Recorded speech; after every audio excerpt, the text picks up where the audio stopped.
E dormir eu chamo atenção, hein? Vamos lá. Bom, boa noite, pessoal. Desculpa a brincadeira, viu? Brincadeira. É, Nós vamos começar hoje falando um pouco da história dos 12 apóstolos, ou 12 discípulos. A gente vai entender um pouco essa diferença. E vai entender um pouco sobre a construção temporal daquela época. Nós vamos estender um pouco mais sobre as questões familiares de cada um. E a gente vai entender um pouco também, nesse estudo de hoje, o quão, às vezes, próximo que os apóstolos são em relação a nós mesmos, mesmo em tempos atuais. Então, a gente vai fazer essa comparação aí dentro dessas visões, tá? Então, só para a gente poder ter uma referência, tá? O que é a diferença entre apóstolos e discípulos? Apóstolo é considerado somente aqueles que são os 12 que foram eleitos ali por Jesus, tá? Aqueles que estavam na linha de frente, na linha direta com ele. Porém, quando nós utilizamos o nome de discípulos, é, todos nós podemos ser discípulos de alguém. Discípulo é aquele que aprende algo com alguém. Então vamos fazer aqui uma brincadeira, todos nós somos discípulos do Sojai, né?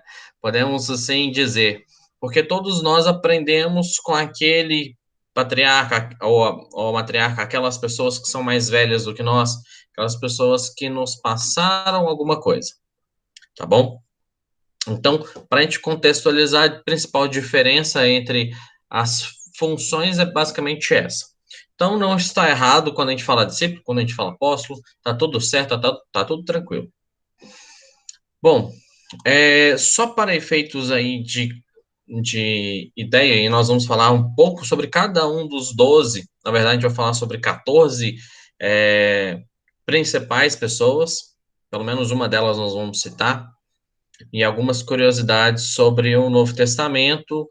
Nós vamos tomar como referência Novo Testamento e livro Paulo e Estevão, em alguns casos, para dar alguns detalhes sobre cada situação. É, E aí é o seguinte, Jesus ele reúne os 12 apóstolos, e os 12 apóstolos, eles são nada mais nada menos do que a condensação da humanidade em suas falhas, observando-lhe a dificuldade e o potencial de cada um dos apóstolos, tá? Percebendo para a gente que eles são nada mais nada menos do que os primeiros ensaios da sociedade dentro das falhas, dentro das virtudes, de tudo aquilo que nós passamos hoje, já passamos em outras épocas, e um pouco daquilo que nós podemos ser. Tá? Então, percebe que ele trabalha, Jesus trabalha muito bem essa. Por mais que a maioria dos apóstolos, ali, 10 de 12 apóstolos eram pescadores, traz ali um pouco da herança, um pouco dessa cultura para cada um de nós, da forma que cada um nos enxergamos. Tá, joia? Ah, bom, então nós temos 4 referências no Evangelho, onde são descritos a sequência dos 12 apóstolos. A primeira em Mateus 10, capítulo 10, versículo de 2 a 4. A segunda, Marcos, de 3, capítulo 3, versículo 16 a 19. A terceira, em Lucas 6, capítulo 6, versículo 14 a 16. E a última, em Atos dos Apóstolos, capítulo 1, versículo 13. Bom, para a gente dar essa referência, e aí a gente observa, fazendo um estudo um pouco aprofundado sobre cada uma dessas 4 passagens, percebe-se que os apóstolos e todo o modo operante que Jesus tratava os seus discípulos como um todo, não só os 12 primeiros, mas toda a leva dos discípulos, eles sempre andavam de dois em dois, sempre andavam em duplas. E a gente vai perceber em algumas situações duplas específicas que vão trabalhando ao longo do evangelho. Por exemplo, Tiago Maior e seu irmão João sempre estavam juntos um ao outro. E aí nós temos outras duplas que foram trabalhando no seu evangelho. A lembrar, né, aí pode gerar um pouco de curiosidade também, que lá em Lucas 10 e Lucas 17, Lucas 10, 1 e Lucas 10 até 17, Jesus ele distribui mais do que os 12, distribui ali 70 discípulos, mandando-os para várias cidades em duplas, de 2 a 2, em duplas, para várias cidades onde ele, Jesus, deveria visitar. E no versículo 17 de Lucas, eles retornam com alegria, com júbilo ali do trabalho bem feito, dizendo que até expulsaram os demônios em nome de Jesus. E que foi considerado como um sucesso essa expedição das duplas dos apóstolos ou das duplas de discípulos de Jesus, tá? Então, fazendo essa primeira contextualização. E aí, naturalmente, a gente vai entrando um pouco mais dentro de cada estrutura da história de cada um deles. Só uma observação que me chamou muito a atenção, quando em Atos dos Apóstolos, depois que Judas Iscariotes suicida e fica uma vaga em aberto dentro dos 12, lembrando que os 12 apóstolos nada mais, nada menos são representações das 12 tribos de Israel, então que nenhuma das tribos poderia ficar vaga, os apóstolos ali em união, depois da morte de Jesus, depois do suicídio de Judas, eles se reúnem e votam pela substituição de Judas Iscariotes por uma pessoa chamada Matias.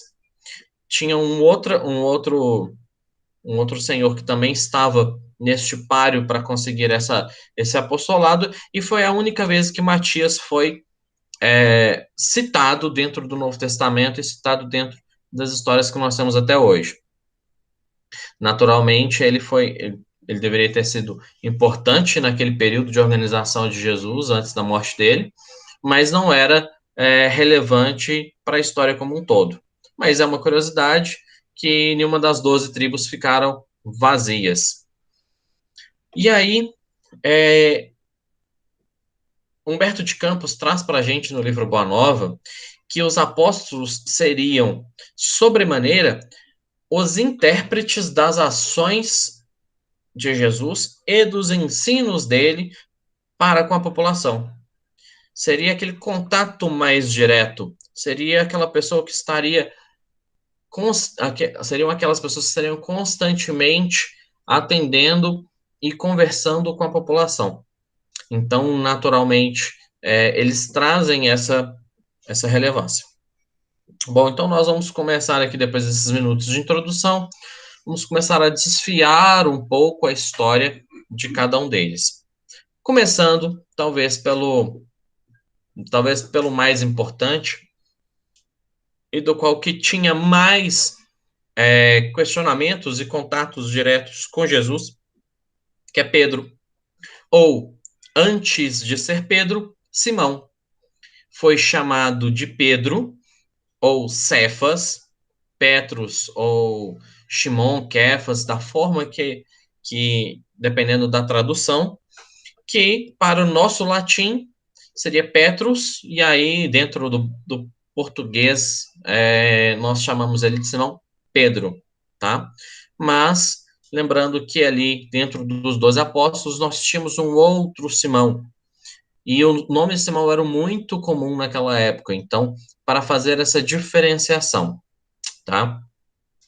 Ele normalmente fazia muita dupla com seu irmão André, tá? Eles nasceram na cidade de Betsaida e moravam em Cafarnaum na época de Jesus. né? Todos nós sabemos que Pedro era pescador, como eu já disse no início, 10 dos 12 eram pescadores, apenas Judas Iscariotes e Mateus, Levi, não eram pescadores, todos os outros o eram, tá? E Pedro também era conhecido como Pedro Bar Jonas, ou Pedro filho de Jonas, conforme a tradução e os costumes daquela época, no que diz respeito a nomenclaturas, né? Nós temos aí Joana de Cusa, esposa de Cusa. As referências naquela época dos nomes ou eram vinculadas à patriarcada, aos pais, ou à cidade em que a pessoa nasceu, como, por exemplo, Jesus de Nazaré, Maria de Nazaré. Então, nós temos Judas de Cariotes. Então, é muito comum para aquela época trazer ele como uma forma de sobrenome, uma forma de identificação, ou a relevância da família, ou a localidade em que essa pessoa teria nascido, tá? Então, Simão Pedro, ele era irmão mais velho de André, ele era casado, tá? Ele tinha filhos também. Sua esposa e sua sogra moravam na casa com ele. E um fato importante é que muitas e muitas vezes os Jesus, os apóstolos, eles se retiravam durante a noite. Depois das palavras de Jesus, eles iam para a casa de Simão como se fosse uma base ali informal do cristianismo naquela época, enquanto Jesus estava vivo. E, além disso, nós temos várias histórias dentro do próprio Evangelho citando da casa de Pedro. Dentro dessa casa, como ele morava com a sogra, por um período, ela chegou a estar doente e Jesus a curou ainda dentro do seu trabalho no apostolado. Ele era um dos mais velhos, não era o mais velho, não era o mais ancião, mas era um dos mais. E ele tinha um temperamento que oscilava no sentido da rigidez, porque como ele era mais velho, tinha os costumes muito arraigados. Ele também era o mais simples, ele era o mais puro, o mais talvez até ingênuo de todos eles. Então, muitas das vezes fazia perguntas a Jesus que nós paramos e pensamos assim, poxa, mas que pergunta simples, né? Mas Pedro tinha essa conotação muito interessante. Ele conhecia um pouco da lei, ele tinha uma certa intolerância a pessoas de má vida, como prostitutas, ladrões, tanto que ele resiste inicialmente à chegada de Madalena dentro do grupo apostólico, tá? Mas era de uma simplicidade quase ingênua. E aí eu vou transcorrer alguns fatos importantes que marcaram a vida de Pedro dentro do momento em que ele estava ali dentro do Novo Testamento. Então, Pedro é aquele que nega Jesus, né, antes do galo cantar pela terceira vez. Foi o responsável pela criação e sustentação da Casa do Caminho após a morte de Jesus. Ele que é a pedra que sustenta a igreja do cristianismo. É Pedro quem pergunta para Jesus quantas vezes devemos perdoar, porque na lei estava escrito que deveria se perdoar 7 vezes, e Jesus fala que deveria se perdoar 70 vezes 7. É ele quem corta a orelha do soldado no momento da prisão de Jesus. Então, esse temperamento forte, temperamento algumas vezes explosivo, é quem discute. Diga. Uma passagem que marca a característica do Pedro, eu acho muito interessante essa. O Fernandinho sabe, ele está ouvindo, de repente ele podia até me ajudar aqui se eu pular alguma coisa. Mas naquela passagem que Jesus pergunta quem é o verdadeiro filho de Deus, se não me engano, aí fica aquele silêncio entre os discípulos, né? Aí Pedro, inspirado, ou seja, através da mediunidade, ele fala: não, tu Verdade. és o filho como é o Cristo, o filho de Deus vivo, não é isso? Aí, Isso. aí diz, depois que ele faz, ele dá essa resposta, Jesus fala: ó, não foi tu que eu fizeste, mas sim o O Espírito espírito que falou Eterno. por ti. Só que logo após, aí que é o interessante, logo após, Pedro dá uma vacilada. É. Aí ele fala com ele, aí diz: ó, demônio, sai desse corpo. É muito É interessante. bem... Pedro é aquele cara oscilante o tempo inteiro. É o inferno no mesmo momento. Vai, ele é muito oscilante. Então ele traz para a gente muito dessas quedas e tropeços que nós temos. E é muito legal porque representa muito a gente. Traz um pouco de nós, daquelas situações que nós temos no cotidiano. É normalmente Pedro aquele que nos serve de exemplo dos momentos que devemos ou que não devemos fazer, do bom e do extremo oposto, né? Então ele tem muito disso. Pedro, quem discute com Jesus e tenta andar sobre as águas com Jesus no momento em que Jesus está caminhando sobre as águas. É ele que fica mais temeroso quando a tempestade começa a apontar. E aí, naturalmente, ele tem aquele medo do barco virar, alguma coisa do tipo. É ele quem questiona Jesus sobre o fato das multiplicações do vinho e da comida nas bodas de Caná, se não seriam esses motivos de profaneidade, podemos assim dizer, de atos mundanos. A gente já fez um estudo só sobre isso no mês passado. Ele chega a ser preso na mesma época em que Tiago Maior também tinha sido preso, mas Tiago Maior foi morto nos primeiros anos, dos anos 40 da era de Jesus. E aí, nesse momento, segundo as tradições ali do Novo Testamento, teria Pedro sido solto da prisão através de uma luz divina, né? Através de luzes, de espíritos santos que teriam o livrado da prisão. Então, tem fatos muito místicos também que envolvem Pedro. Ele é um dos responsáveis pela escrita do Atos dos Apóstolos. Escreve duas epístolas do Novo Testamento.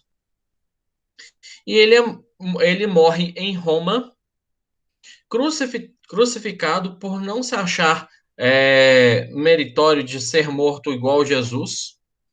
Pede para que seja crucificado de cabeça para baixo, né, para que ele não seja morto, assim como o mestre havia sido. Tem vários outros momentos marcantes de Pedro, mas aqui a gente vai ficar desfiando também várias e várias horas. Então, é só um aperitivo para cada um de nós entendermos a personalidade dele. Ramon, a citar também que ele foi o balizar da Casa do Caminho, né? Eu comentei no início, sim. Você falou Ele isso. foi o responsável, e ali ao braço direito de Pedro foi João, o evangelista, que também era um dos que estavam mais à frente da casa. Existe um momento também, que eu não sei precisar quando que foi, mas Pedro recebeu Jesus na casa do caminho em espírito, e Jesus disse: estarei com você amanhã. Passa na porta de Pedro um ladrão, uma prostituta e não lembro qual outro tipo de pessoa. Ele expulsou essas pessoas enquanto ele estava arrumando a casa esperando Jesus, né? A ingenuidade dele, né? Deixava de fazer o trabalho só pelo fato de esperar Jesus, e isso já Jesus morto aparecendo em espírito para ele. E aí Jesus aparece no findar do outro dia e fala assim: por que você não me recebeu, Pedro? Mas estive aqui com você o tempo todo. Passaram 3 pessoas, Pedro, na sua casa e você não me recebeu.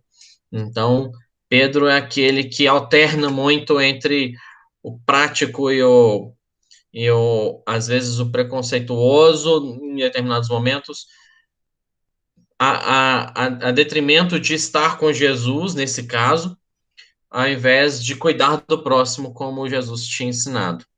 Então, existem vários momentos de Pedro que são muito interessantes. E para falar de Pedro, a gente tem que falar de André, que é seu irmão. André era o irmão mais novo de Pedro. Ele também era de Betsaida, também morava em Cafarnaum, na mesma casa de Pedro. Era muito comum que a família morasse na mesma casa. Também filho de Jonas, claro. E aí o interessante é a gente não tem muita informação sobre a personalidade de André, mas que ele assim, que ele antes de ser discípulo de Jesus, ele era discípulo de João Batista. E é André quem apresenta Jesus para Pedro. Então, o contato entre essas duas personalidades veio através de André. E André é aquele que informa Jesus quando juntava-se ali 5.000 pessoas em torno dele e não tinha-se pão para servir as pessoas que estavam famintas. E é André que chega a Jesus e fala: Mestre, não temos pão, nem peixe. E aí é onde é um dos momentos em que Jesus ali também faz uma multiplicação do alimento. A sua morte, ela foi dada. Não vou ficar aqui narrando muito as mortes do pessoal, não, mas só que eles tenham uma certa curiosidade. André, ele é morto no formato de X. E essa cruz em formato de X, ela é chamada de Cruz de Santo André, em homenagem ao apóstolo, tá? Então, quando nós vermos aí determinados brasões, imagens que tenham esse tipo de designação, provavelmente deve ser ligado a alguma referência a Santo André nesse sentido. Bom, pergunta, comentário?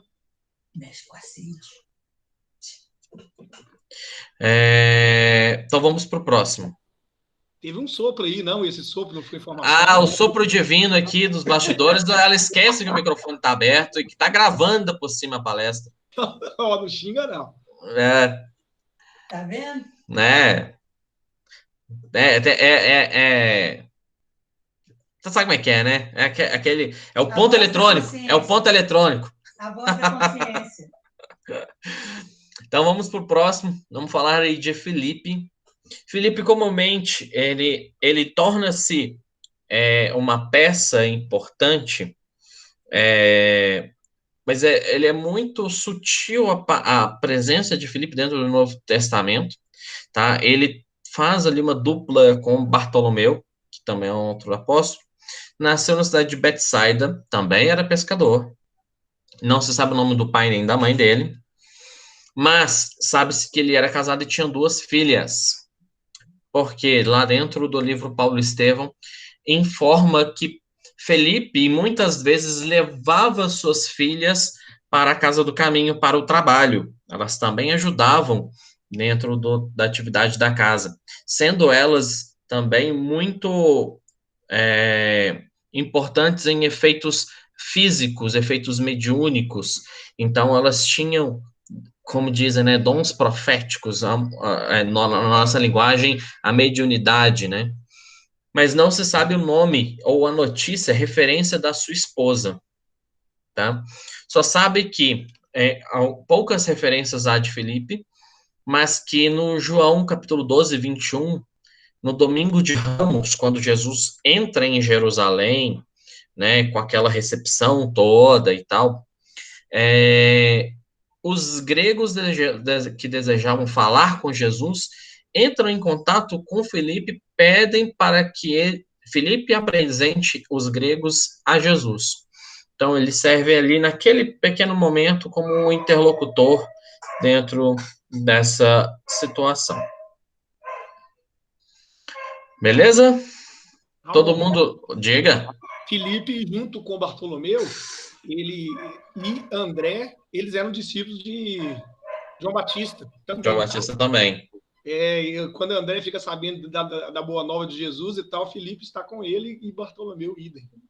Lá no início, de qual evangelho que cita isso? Você falou? Provavelmente Mateus, né? Porque normalmente traz essa referência a Mateus. Mas deixa eu dar uma confirmada aqui. Se não me engano, Depois eu vou entrar num detalhe no final sobre João Batista. Talvez a gente tenha mais informações lá. Enquanto isso, eu olho aqui também e passo para o pessoal. Deixa eu dar uma colada então aqui em João Batista, rapidinho. Não, no João Batista, no caso, eu vou ter só referência histórica, não referência, né, de onde está na parte do Evangelho. Bom, vamos para o próximo, enquanto o Didi aí dá uma colada aí no Novo Testamento. Vamos falar do Tiago Menor. Tiago Menor, ele era irmão, deixa eu só confirmar aqui. Tá. Tiago Menor, ele era de Betsaida, também morava em Cafarnaum, também era pescador. E aí nós vamos lembrar de uma história muito interessante, porque Tiago e João são irmãos, filhos de Zebedeu. Ramon, João 1, 43, tá? Show de bola, valeu. João capítulo 1, versículo 43. Então, falando aqui de Tiago Menor, irmão de João, filhos de Zebedeu, filhos de Salomé. Aqui é interessante a gente lembrar da questão da Salomé, porque é ela que chega para Jesus e pede para que um fique à sua direita e outro fique à sua esquerda, quando adentrar no reino dos céus. Tiago, menor, era um dos mais novos do evangelho.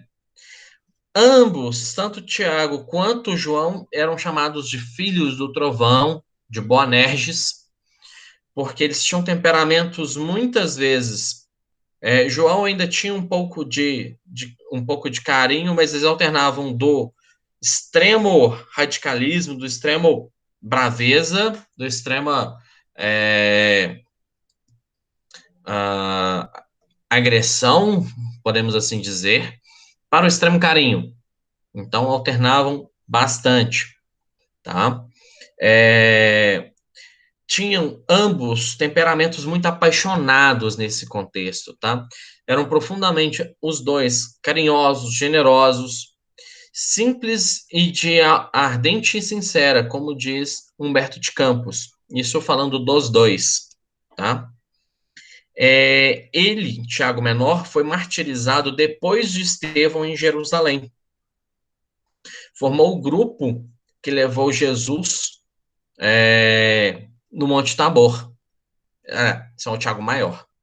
Formou o grupo que que levou Jesus, levou o Monte Tabor. Esteve próximo a Jesus quando foi orar no Monte das Oliveiras. Era um daqueles três próximos: Pedro, Tiago e João. Eram a tríade principal que estava mais próxima a Jesus, tá? E João, seu irmão, o quinto apóstolo dentro dessa lista, era de Betsaida, era de Cafarnaum, filho de Zebedeu e de Salomé. Era um dos evangelistas, também era muito novo, muito, muito jovem. Ele cuida, João, de Maria após a crucificação de Jesus. Durante anos e mais anos pregando o evangelho, ele é preso por alguns soldados. Tentam matá-lo banhado em óleo quente. Não é morto. O que seria, fisicamente falando, impossível, mas não foi morto. Foi libertado por esses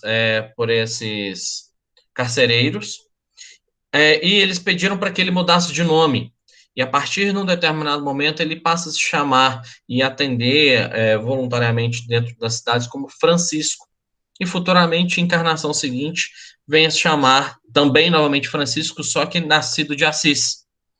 E todos nós conhecemos um pouco dessa história. Ele cuida de Maria. ele tinha conhecimentos da cultura essênica, tá? Que eram aqueles judeus mais reclusos, que tinham uma filosofia bem mais espiritualizada, mas que também tinham os seus excessos.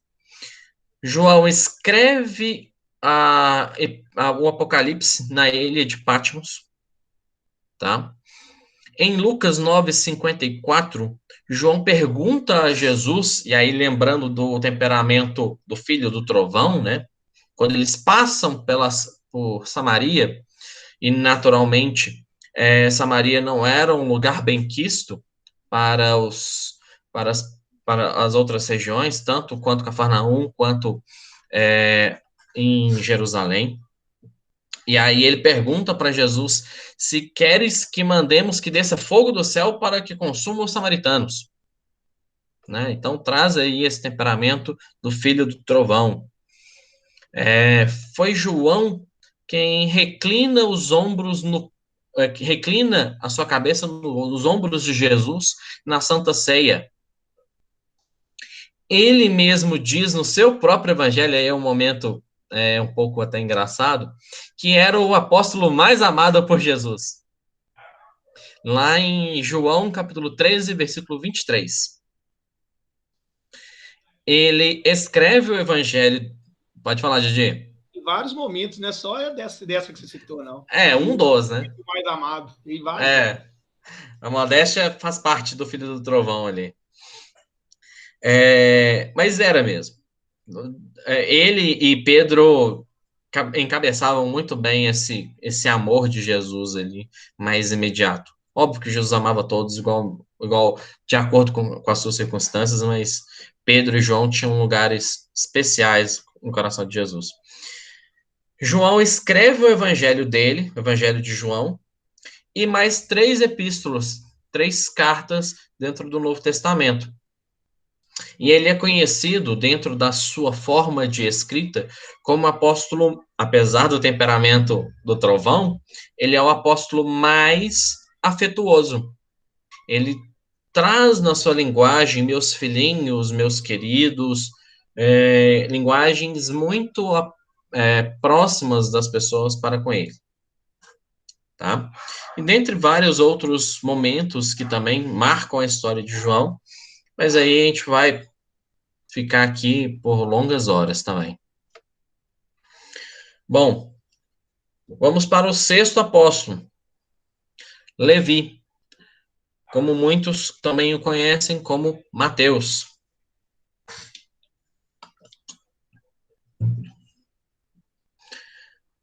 Mateus, ou Levi ou Mateus, faz dupla com Tomé. Ele nasceu na cidade de Nazaré, assim como Jesus, tinha como profissão cobrador de impostos, ou publicano. O que é um publicano? Aquele que presta serviço público, tá?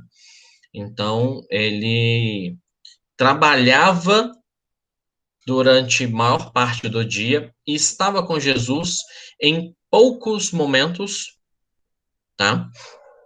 E Levi tem um contexto histórico muito interessante, porque ele é irmão de Tadeu, ou o conhecido na Igreja Católica como São Judas Tadeu, e Tiago menor, diferente daquele outro que nós conversamos, que é irmão de João, que é o Tiago maior. Os 3 eram irmãos. Ele tinha uma forma culta, ele era um pouco mais culto do que os demais, lembrando que 10 dos 12 eram pescadores simples. Trabalhava na coletoria em Cafarnaum para Herodes Antipas. E aí, nessa intendência de Herodes Antipas, uma curiosidade, também trabalhava um cara chamado Cusa, que a gente já até comentou aqui um pouquinho mais cedo, que é aquele esposo de Joana, que ficou muito conhecido como Joana de Cusa, né, que virou ali uma das mártires da época de Jesus. Os 2 trabalhavam para Herodes Antipas. Não se sabe se eles tinham relações, mas trabalhavam ambos para a mesma pessoa.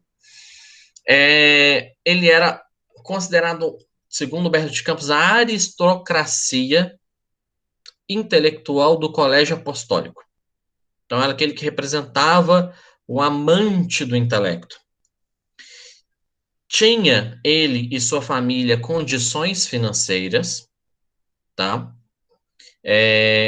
Não vamos dizer que era rico, mas tinha ali um pouco mais de status, e a gente consegue perceber no capítulo 11 do livro Boa Nova, intitulado Sermão do Monte, em que ele traz consigo essa cultura um pouco mais refinada, e que ele ainda naquele momento desdenha das pessoas com baixa condição, coxos e pessoas, vamos dizer assim, felizes da vida. Ele tinha essa postura de divisão, se sentia ele, nesse sentido, um pouco melhor do que os demais.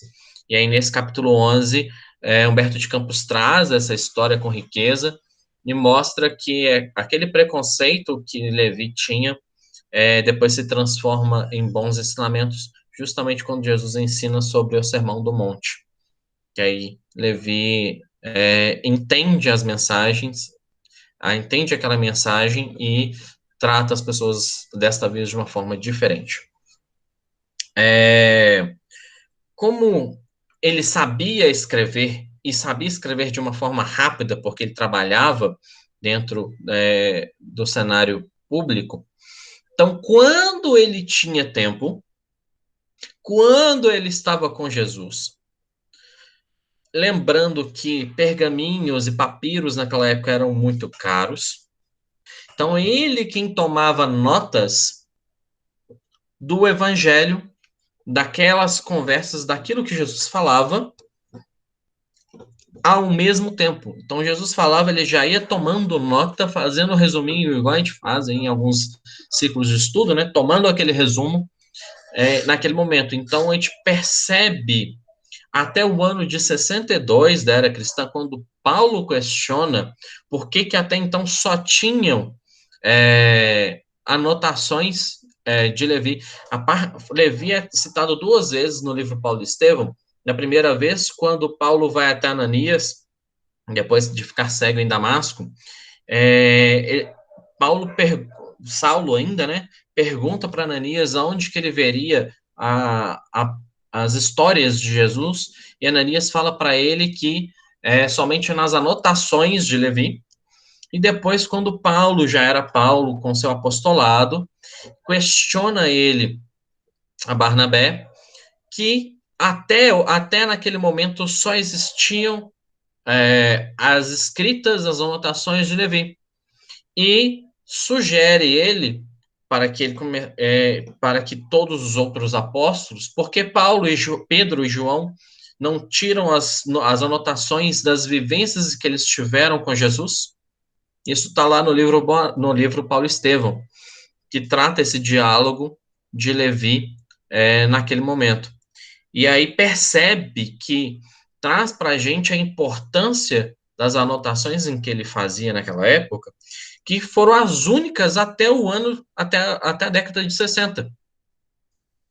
Tá? Então, ele foi de fundamental importância para começar essa divulgação. E, naturalmente, faziam-se cópias dessas anotações ao longo do tempo. Em um determinado momento, também no livro Paulo e Estevão, Paulo ele encontra com o próprio Levi, num determinado momento, e assim que ele retorna do deserto, ele passa por alguns dias, ali está escrito no livro, se não me engano, no livro Paulo e Estevão, mas também tem uma certa referência sobre isso em outras literaturas, se não me engano, nas epístolas de Paulo, que ele passa alguns dias, 2 dias, para ser mais preciso, no monte em Cafarnaum, nas praias de Cafarnaum, visualizando ali Paulo já nos anos 60, nos anos 40, na verdade, né? Visualizando como teria sido Jesus ali naquela época, tentando ali absorver do espaço geográfico, e ele encontra com Levi, e como Paulo trazia consigo as anotações de Levi, ficaram ali horas conversando sobre o evangelho de Jesus, e Levi se mostra muito satisfeito por encontrar ali com Paulo as primeiras, de algumas das anotações que ele havia feito até então. Beleza. Comentários? Podemos ir por próximo? Gastei com Levi, hein? Bom, vamos lá. Tadeu, ou São Judas Tadeu. Ele é conhecido como Judas, como Tadeu, para a Igreja Católica, como os dois, São Judas Tadeu. Ele tem um apelido de Lebeu, está lá em Mateus 10, item 3. Ele fazia dupla com o Judas Tadeu, fazia dupla com Judas Iscariotes. Nasceu também em Nazaré, todos eram irmãos, né? Levi, Tiago Menor e Tadeu. Ambos filhos de Alfeu, né? E da mãe. E aí eu vou trazer aqui uma observação maior sobre a mãe deles, nesse momento, para a gente entender um pouco o contexto. A mãe dos três chamava Cleófas, ou Maria Cleófas. Em vários momentos ela é citada dentro do Novo Testamento. Também é encontrada anotações que ela tinha, em algumas anotações, mais um filho, em outras anotações, outros 2 filhos, tá? Em Marcos, capítulo 15, 40, trazia ela mãe de outros filhos, como também José, nome também comum na época. José seria um 4º filho de Alfeu e Cleófas, ou Maria Cleófas, tá? Maria Cleófas, ela era parenta de Maria de Nazaré, mãe de Jesus. Tanto que os 3, né, Tadeu, Levi e Tiago Menor, eram considerados irmãos, entre aspas, de Jesus, porque o conheceram desde muito pequeno, o amavam muito. No livro Boa Nova também traz a questão que, como eles, também naquele capítulo 11, Sermão do Monte, como eles tinham a intimidade, né, Jesus tinha intimidade com a família, então eles entravam e saíam da casa dos primos a todo tempo. Era muito comum essa visita, esse intercâmbio. E aí uma observação importante nesse caso, que em hebraico, irk, a palavra irk, ela é considerada irmãos, mas naquela época, irmãos eram tratados não só como irmãos consanguíneos, mas também primos de 2º grau, primos de 1º e primos de 2º grau. Então, em muitos momentos, nós vemos ali sendo chamados a família de Jesus. Nós temos aquela passagem, Senhor, sua mãe e seus irmãos estão te chamando. Talvez alguns de vocês vão se lembrar dessa passagem um pouco controversa dentro do Evangelho, e é comentado que Irk, dentro da cultura hebraica, também considerava esse grau de parentesco, tá? Eram chamados de irmãos do Senhor, à vista de profundas afinidades afetivas, tá? Maria Cleófas é citada também na crucificação e na ressurreição de Jesus. Em Mateus 13:55, dá a entender ali nessa referência que ela tinha outros 2 filhos, que era José, que a gente já tinha citado anteriormente, e um outro filho chamado Simão. Então, existem essas referências, tá? Voltando a falar aqui de Tadeu, como ele era irmão do Levi do Tiago Menor, ele era bem jovem, era o apóstolo que mais se impressionava com os endemoniados, trazendo isso como uma curiosidade. E há um estudo no capítulo 9 do livro Boa Nova, em que nós até tivemos esse estudo sábado, né, Rodrigo? Em que ele, junto com outros apóstolos mais jovens, discutem que o apostolado seria para os jovens e não para os mais velhos. No capítulo 9 do livro Boa Nova, intitulado Velhos e Moços, ele tem ali existe um mal entendido entre ele e Simão Zelote. E, naturalmente, que era Simão Zelote, o mais velho do apostolado, se sente magoado por os mais jovens falarem que o evangelho é só para os jovens. Então, não é, viu, pessoal? O evangelho é para todos nós, tá? Beleza. Comentários? Não? Sim? Vamos lá? Podemos ir para o próximo. Oitavo apóstolo, Tiago, o menor, tá? Ele andava muito com o Zelote, Simão o Zelote. Nasceu também em Nazaré, filho de Alfeu, Maria Cleófas. Ele ficou com Pedro na casa do caminho, e aí nós vamos ver isso muito em Paulo e Estevão, tá? Ele foi um dos que cuidou da casa do caminho, foi responsável pela casa na ausência de Pedro, quando Pedro tinha sido preso.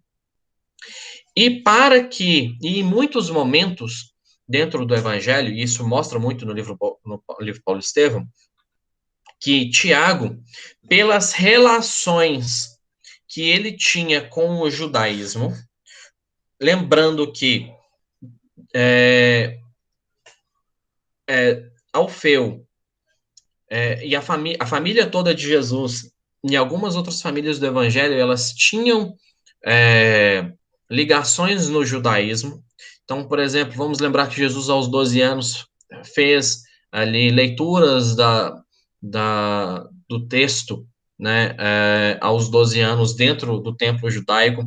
Então, existem referências que as famílias tinham essa relação com o judaísmo. E Alfeu era um deles, tá? Então, ele, Tiago Menor, como estava cuidando da casa do caminho, trouxe referências do judaísmo para a casa do caminho, tais como tradições, talvez de circuncisão, e de que, dentro, na página 195 do livro Paulo Estevão, para ser mais preciso, ele traz essas aproximações e o questionamento de próprio Paulo com relação a isso. Tá? Ele tinha uma idade mais próxima de Pedro, ele era ali um dos mais maduros, tá? E coube a evangelização do Cristo junto aos judeus por Tiago Menor, tá? Como cabia a Paulo a evangelização aos gentios. Isabel, a prima da Maria, que é mãe de João Batista, era casada com Zacarias. E Zacarias, ele era sacerdote do templo. Assim como as famílias, tá vendo? Uma prima, Isabel, Maria e Maria Cleófas, que eram primas. Não se sabe qual era a correlação mais próxima entre elas, mas todas as duas eram primas de Maria. Zacarias e a família de Alfeu tinham relações com o templo judaico. Tá? Bom, é isso. E aí a gente vai pegar os últimos 10 minutos agora para os próximos 4 aí que nós temos. Tomé, ou Dídimo, era um apelido que em grego é considerado gêmeo. Então não se sabe, mas imagina-se que Tomé era gêmeo de um outro irmão, tá? Pelo Dídimo. Ele fazia dupla com Mateus. Ele era de Dalmanuta, também era pescador. E o pai dele, só se sabe que o pai dele era antigo pescador de Dalmanuta, tá? E ele era uma pessoa extremamente racional, cética, né?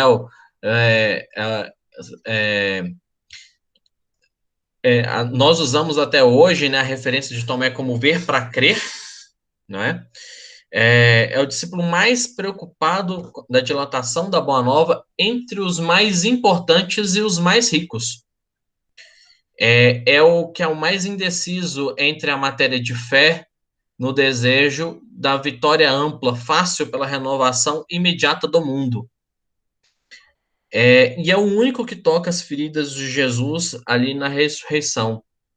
E Jesus fala para ele, também no livro Boa Nova, bem-aventurados aqueles que creram sem terem visto. E a partir daquele momento, Tomé se sente chateado porque ele demorou muito para poder crer, então o emocional dele era mais desligado, o racional dele era muito ligado. Então, para ele acreditar na morte de Jesus, que Jesus ainda não estava vivo, ele precisou ter que ver para crer, tá? O 10º apóstolo, Bartolomeu, fazia dupla com Filipe.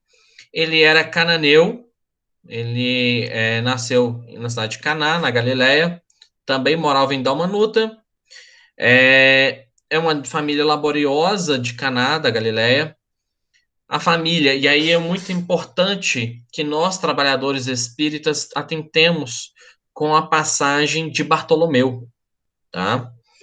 Porque a família de Bartolomeu, gente, não apoiava que ele seguisse Jesus. A família de Bartolomeu, todos os dias em que ele retornava da atividade com Jesus, retornava para casa, ele era execrado pelos seus irmãos, pelos seus pais. E aí, ele era um dos mais dedicados do Cristo, porém um dos mais tristes, sempre encontrado em profundas e dolorosas meditações. E aí ele recebia xingamentos da sua casa como vagabundo, traidor da lei, como mau filho. E aí tem a passagem dele no capítulo Bom Ânimo do Boa Nova. Tá? Então, nós que muitas das vezes recebemos determinados ataques de parentes, amigos, enfim, de pessoas que entendem mal as nossas posições, principalmente quando, no nosso caso, lá na juventude, na mocidade, que nós dedicamos o período do carnaval para estar 4, 5 dias tomando banho gelado, dormindo num colchão de ar e cantando e rezando durante todos esses dias, as pessoas enxergam a gente como um bando de louco, né? Então, naturalmente, é um ótimo reforço para a gente nesse sentido. Simão, o Zelote, também era de Caná, também era na Galileia, pescador. Ele era da classe de judeus que acreditavam na libertação de Israel pela luta armada. Como foi chamado, ele foi chamado de Zelote posterior à morte de Jesus. Então, a gente imagina, tenta identificar ele como os zelotes, né? Como se fosse uma turma de sindicalistas, vamos assim dizer, de um grupo organizado que acreditava que a libertação de Israel só seria pela luta, com armas. E aí não se sabe quando exatamente precisar, mas que ele foi denominado Zelote após a morte de Jesus. E aí a gente já fez essa referência, o resto sobre ele, lá no capítulo Velhos e Moços, quando a gente falou de Judas Tadeu. E por último, não menos importante, Judas Iscariotes, era da cidade de Cariotes, tá? O is, ali naquele caso, seria uma referência, uma conjugação, tá? Fazer a dupla ali com Judas Tadeu. Ele era vendedor de peixes e quinquilharias nas vendas de Jerusalém. O pai dele chama Simão Iscariotes. Tá a referência em João 6,71 ou João 13,02. Não se sabe sobre a mãe dele. E ele era responsável pela conservação de recursos financeiros do grupo. Então, ele que era o caixa aqui, ele era o cara que ficava com o caixa do grupo, tá? Ele era preocupado com a sustentabilidade financeira do apostolado, e ele tinha uma preocupação de como iriam conquistar a simpatia dos poderosos. talvez aí devido à sua traição, há no mundo uma crença até hoje, né, infelizmente, que dinheiro é algo ruim, algo sujo, porque o dinheiro foi ali o motivo, do instrumento pelo qual houve a traição de Judas, que já está muito na nossa frente, já está lá na frente, do ladinho de Jesus, do ladinho dos amigos mais espiritualizados, e nós aqui muitas vezes ainda botando pedra na cabeça dele, tá?